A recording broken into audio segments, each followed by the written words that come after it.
कहानी और कल्पना की दुनिया में आपका हार्दिक स्वागत है।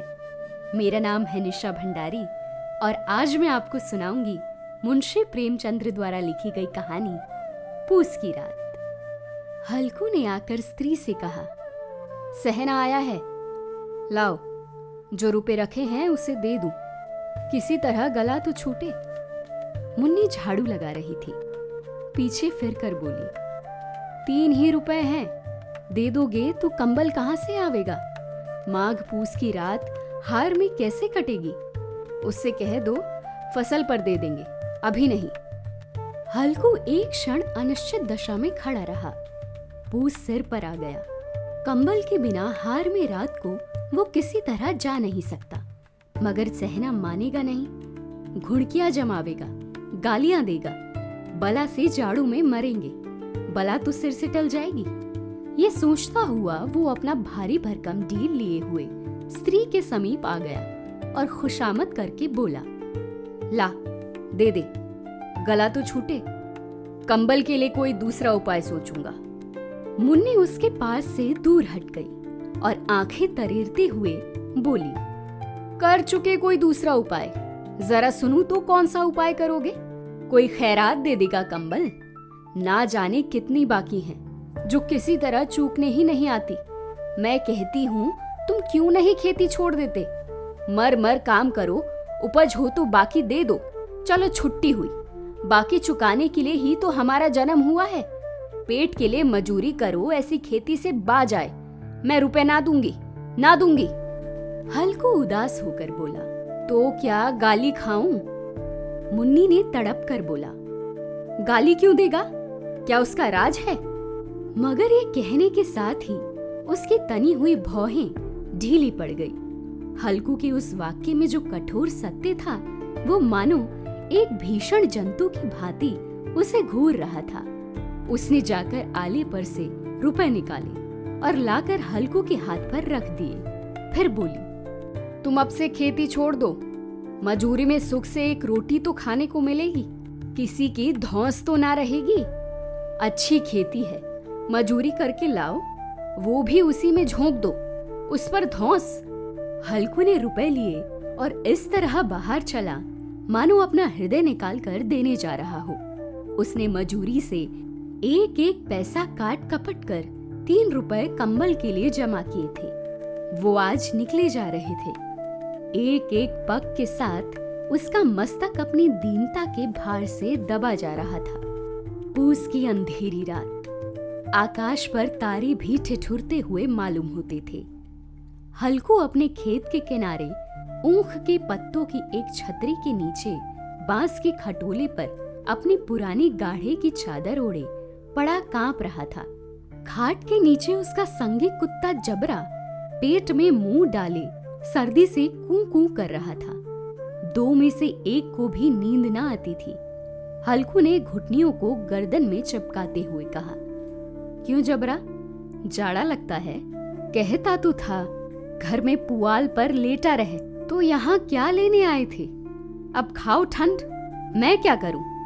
जानते थे मैं यहाँ हलवा पूरी खाने आ रहा हूँ, दौड़े दौड़े आगे आगे चल आए, अब रो नानी के नाम को। जबरा ने पड़े पड़े दुम हिलाई और अपनी कूं कूं को दीर्घ बनाता हुआ एक बार जम्हाई लेकर चुप हो गया। उसके श्वान बुद्धि ने शायद ताड़ लिया, स्वामी को मेरी कूकू से नींद नहीं आ रही है। हल्कू ने हाथ निकालकर जबरा की ठंडी पीठ सहलाते हुए कहा, कल से मत आना मेरे साथ, नहीं तो ठंडे हो जाओगे। ये रांड पछुआ ना जाने कहां से बर्फ लिए आ रही है। उठूं, फिर एक चिलम भरूं, किसी तरह रात तो कटे। 8 चिलम तो पी चुका। ये खेती का मजा है। और एक एक भगवान ऐसे पड़े हैं जिनके पास जाड़ा जाए तो गर्मी से घबराकर भागे। मोटे मोटे गद्दे, लिहाफ, कंबल मजाल है जाड़े का गुजर हो जाए। तकदीर की खूबी, मजूरी हम करें, मजा दूसरा लूटे। हल्कू उठा, गद्दे में से जरा सी आग निकालकर चिलम भरी। जबरा भी उठ बैठा। हल्कू ने चिलम पीते हुए कहा, पिएगा चिलम? जाड़ा तो क्या जाता है, जरा मन बदल जाता है। जबरा ने उसके मुंह की ओर प्रेम से छलकती हुई आंखों से देखा। हल्कू, आज और जाड़ा खा ले, कल से मैं यहाँ पुआल बिछा दूंगा, उसी में घुसकर बैठना, तब जाड़ा ना लगेगा। जबरा ने अपने पंजे उसकी घुटनियों पर रख दिए और उसके मुंह के पास अपना मुंह ले गया। हल्कू को उसकी गर्म सांस लगी। चिलम पीकर हल्कू फिर लेटा और निश्चय करके लेटा कि चाहे कुछ हो, अब की सो जाऊंगा। पर एक ही क्षण में उसके हृदय में कंपन होने लगा।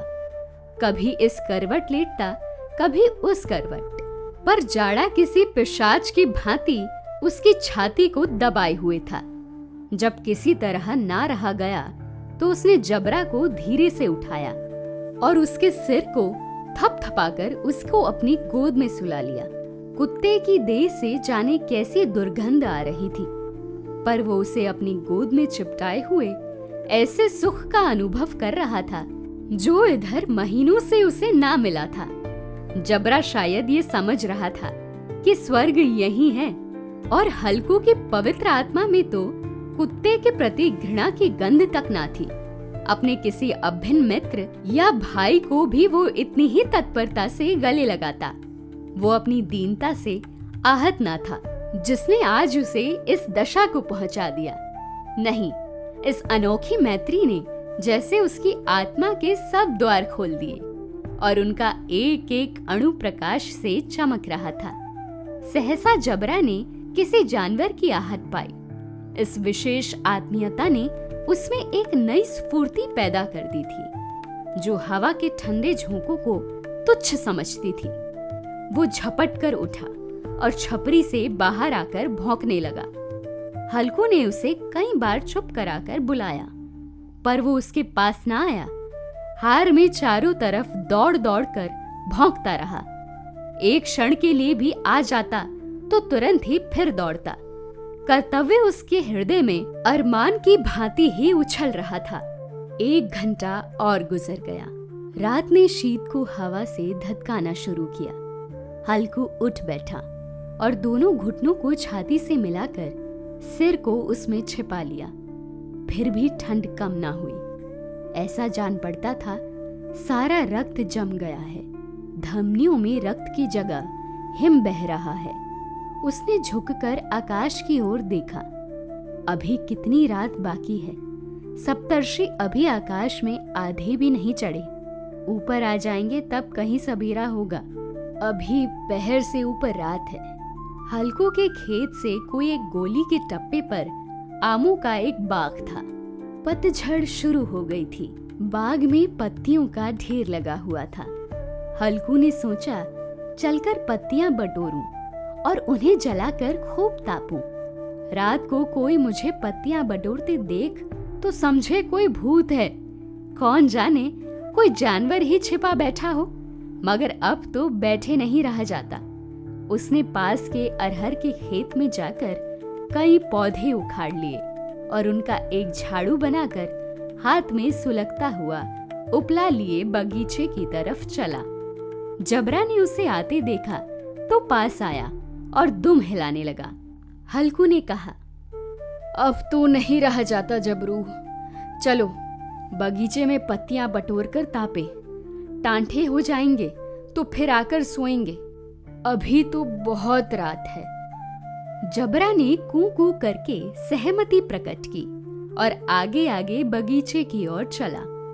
बगीचे में खूब अंधेरा छाया हुआ था और अंधकार में निर्दय पवन पत्तियों को कुचलता हुआ चला जाता था। वृक्षों से ओस की बूंदें टप टप नीचे टपक रही थी। एकाएक एक झोंका मेहंदी के फूलों की खुशबू लिए हुए था। हल्कू ने कहा, कैसी अच्छी महक आई जबरू, तुम्हारी नाक में भी तो सुगंध आ रही है।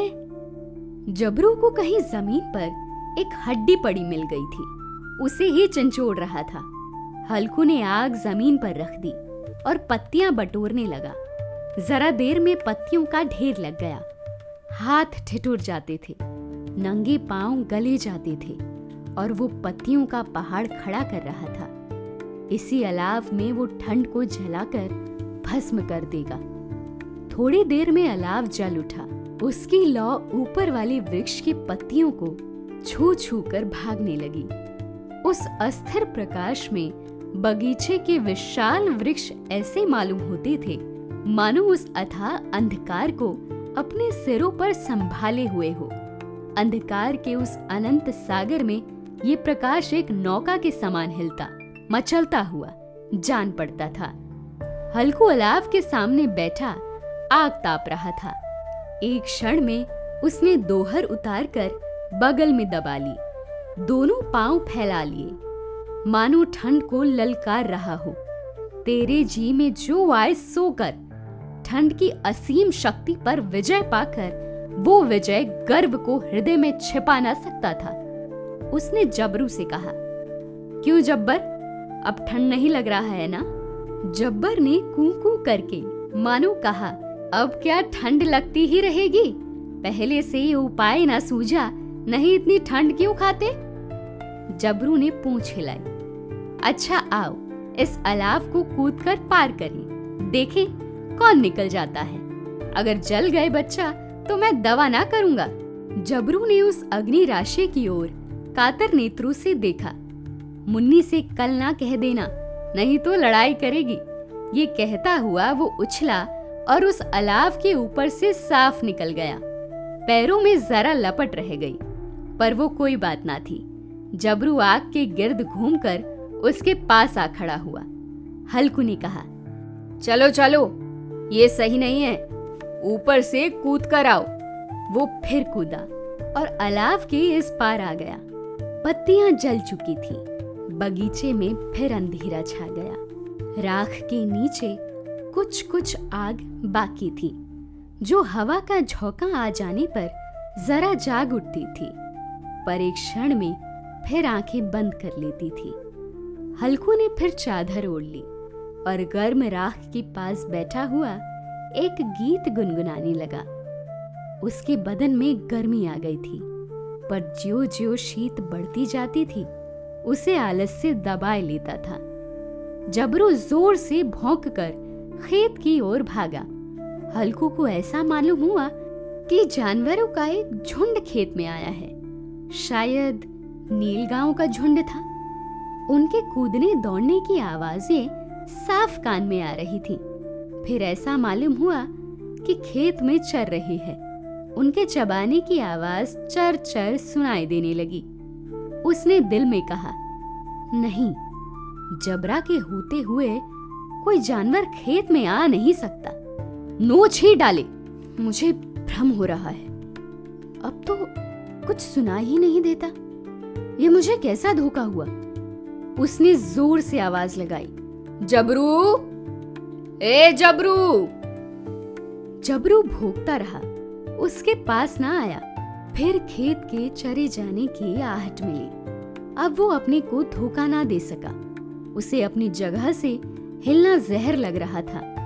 कैसा दंदाया हुआ था इस जाड़े पाले में खेत में जाना, जानवरों के पीछे दौड़ना असहा जान पड़ता।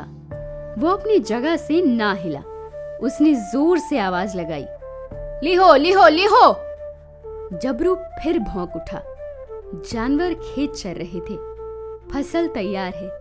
कैसी अच्छी खेती थी, पर ये दुष्ट जानवर उसका सर्वनाश किए डालते हैं। हल्कू पक्का इरादा करके उठा और 2-3 कदम चला, पर एकाएक हवा का ऐसा ठंडा चुभने वाला बिच्छू के डंक का सा झोंका लगा कि वो फिर बुझते हुए अलाव के पास आ बैठा और राख को कुरेद कर अपनी ठंडी देह को गरमाने लगा। जबरू अपना गला फाड़ डालता था।